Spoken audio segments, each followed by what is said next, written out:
Attention, ce témoignage n'a pas pour but de faire la promotion d'un homme de Dieu ou d'un quelconque ministère, mais le but de montrer les œuvres accomplies par notre divin Maître, le Seigneur Jésus-Christ, et de le révéler au monde comme Fils de Dieu et vrai Dieu.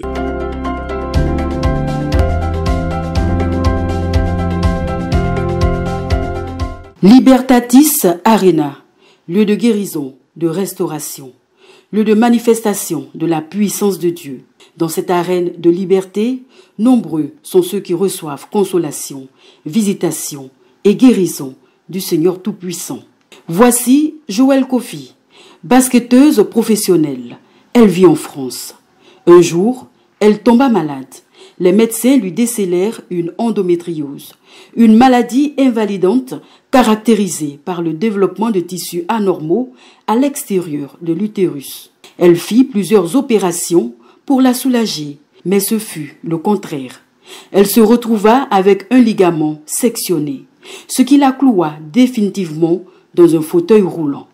Joël Kofi fut obligé d'abandonner le basket. Toutes les tentatives pour récupérer l'usage de ses jambes se soldèrent par des échecs. Elle perdit tout espoir. Mais le Seigneur, dans sa grâce et sa miséricorde, orchestra divinement tout pour qu'elle se rende dans l'arène de la liberté. Sa mère, ayant vu les miracles de Dieu dans l'arène de délivrance par son serviteur inutile, le berger Achiapaco Marie, dispensateur des mystères du Christ, demanda à sa fille de venir en Côte d'Ivoire. Si elle n'avait pas rencontré le Seigneur, Joël serait restée à vie paralysée, menottée par la douleur. Une fois dans l'arène de la liberté, elle se mit dans la ligne des malades, la ligne de prière, rang dédié à toutes les personnes qui espèrent en Christ et attendent la visitation du Dieu vivant. Bien-aimés, nous la voyons ici, dans le fauteuil roulant. Et poussé par l'Esprit, le berger Achiapaco Marie, le dispensateur des mystères du Christ, s'approcha de Joël. La sportive professionnelle, basketteuse de haut niveau, était réduite à une simple handicapée à vie. Il lui imposa alors les mains sur le front, la poitrine et le ventre, et il commanda à ses jambes de reprendre vie. Le berger Achiapaco Marie demanda à Joël de se tenir debout sur le champ. À la surprise générale, Joël d'un coup se mit sur ses jambes. La sportive professionnelle, qui quelques minutes auparavant n'arrivait pas à se déplacer, était revigorée par le Saint-Esprit. Tel le paralytique qui avait été porté devant le Christ sur une civière, elle se leva, marcha, se mit à courir. Extraordinaire. Une chose qui jusque-là était impensable. Le Seigneur venait de réaliser le miracle tant attendu. Ensemble, chantons-le. Dieu Tout-Puissant, nous chantons. Dieu Tout-Puissant, chante-le. quand mon cœur considère tout l'univers, créé par ton pouvoir, Le ciel d'azur, les éclairs, le tonnerre, le clair matin. acclame Jésus, acclame Jésus. Tu es mon Dieu, éternel des armées. Tu es mon Dieu, moi je n'ai que toi. Vers qui aller? Tu es tout pour moi. Qui peut m'aider en dehors de toi? Mes larmes ont trop coulé,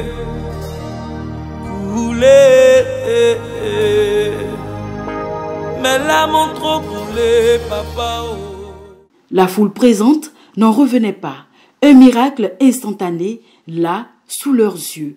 Oui, l'esprit d'infirmité avait été détruit. La sœur Joël Kofi, elle était basketteuse de haut niveau. Alléluia. Et depuis 2008, elle souffrait de fortes douleurs au niveau de son bas-ventre. Et souvent, ces fortes douleurs-là faisaient qu'elle pouvait s'évanouir. Elle perdait connaissance. Elle avait des regrets très, très douloureuses. Et après un moment, plus de règles, absence de règles. Ces douleurs. Et c'est 10 ans après avoir subi plusieurs opérations, 6 opérations précisément, à cause de ces douleurs, 10 ans après, on découvre que la sœur souffre d'endométriose. C'est quoi ça, docteur? L'endométriose, c'est au niveau, l'endomètre, c'est l'utérus. Voilà, donc normalement les tissus qui se développent à l'intérieur de l'utérus de façon normale se développent en dehors de l'utérus. C'est ça qui est l'endométriose. Et ce qui doit être à l'intérieur, ce qui tapit l'utérus à l'intérieur, ça se développe en dehors de l'utérus, sur l'utérus. Voilà, c'est ça qui est l'endométriose. Et pendant cette opération, la sœur a eu le ligament utérosacré gauche coupé. Utérosacré gauche. Docteur, il faut nous dire les choses. Utérosacré gauche. Oui, papa. C'est juste le ligament qui relie l'utérus à l'os. Voilà, le sacrum. Le sacrum, c'est un os qui est... Ça veut dire qui maintient le bassin. Voilà, c'est ça. Donc le ligament qui relie à ça, voilà. Coupé. Gauche, il a été coupé. My God. Et normalement, cette opération, elle a été faite pour soulager la sœur. Prévue pour la soulager, l'intervention chirurgicale, bien au contraire, plongea Joël dans un cercle de douleur et de paralysie. Elle abandonna définitivement le basket et était clouée à vie dans un fauteuil roulant. Mais après cette opération, elle a commencé à avoir de très fortes douleurs au niveau du dos. Et les douleurs sont descendues jusque dans les jambes. Elle a commencé à avoir des enflures. Les 2 jambes ont commencé à s'enfler. Et la sœur a perdu l'usage des pieds. Elle était paralysée. Elle a dû utiliser cette chaise roulante et ces 2 béquilles. Mais malgré ces béquilles, la sœur ne pouvait pas marcher. Ça fait 1 an que la sœur est dans la chaise roulante. La sœur n'a pas pu se lever. C'est l'âme Jésus-Christ de Nazareth. 1 an qu'elle est assise. Elle qui était sportive de haut niveau, basketteuse. Elle se voyait limitée à un fauteuil roulant.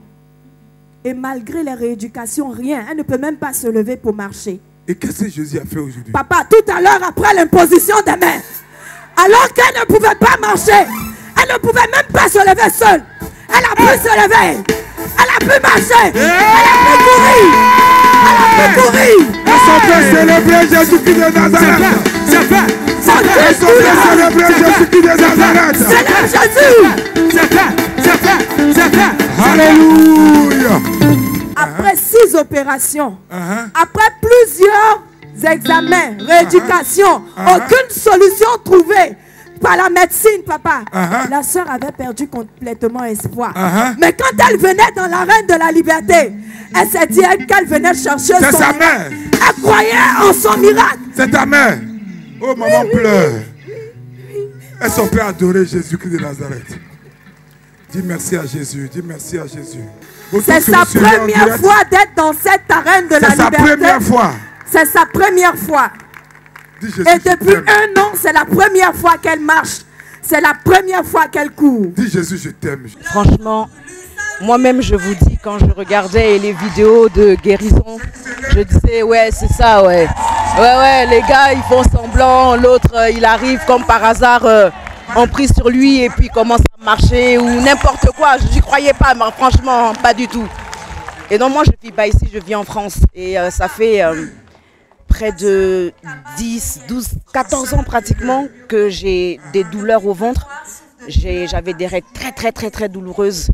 2 fois ça venait, 2 fois ça venait pas, 2 fois ça me mettait KO, j'arrivais même pas à me lever. Enfin bref, c'était du grand n'importe quoi comme on dit.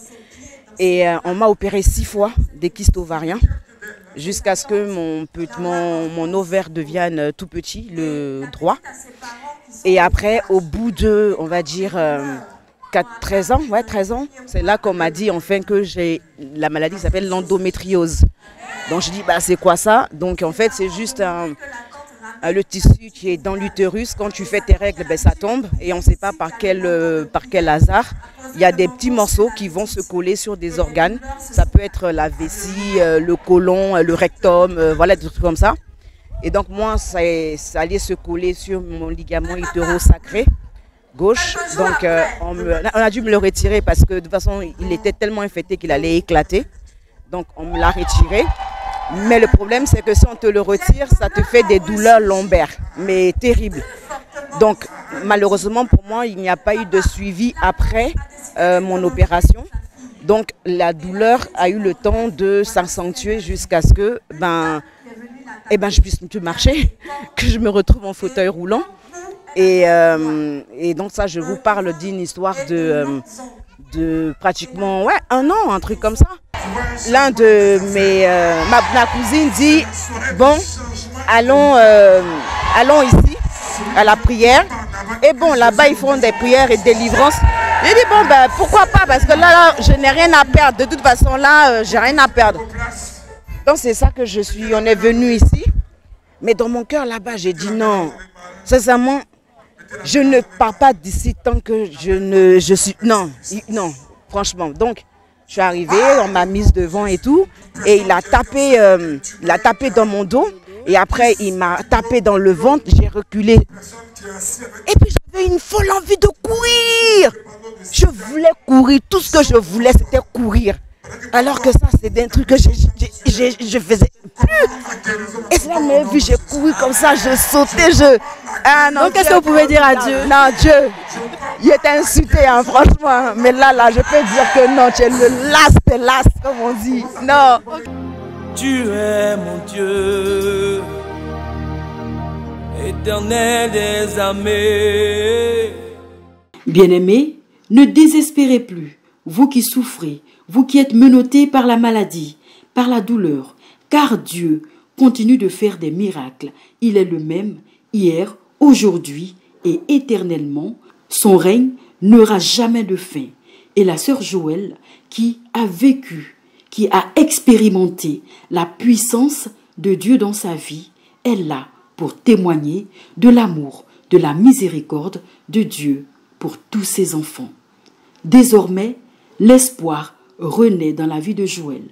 Elle pourra reprendre le sport, elle pourra reprendre le basket, cette discipline sportive qu'elle aime tant.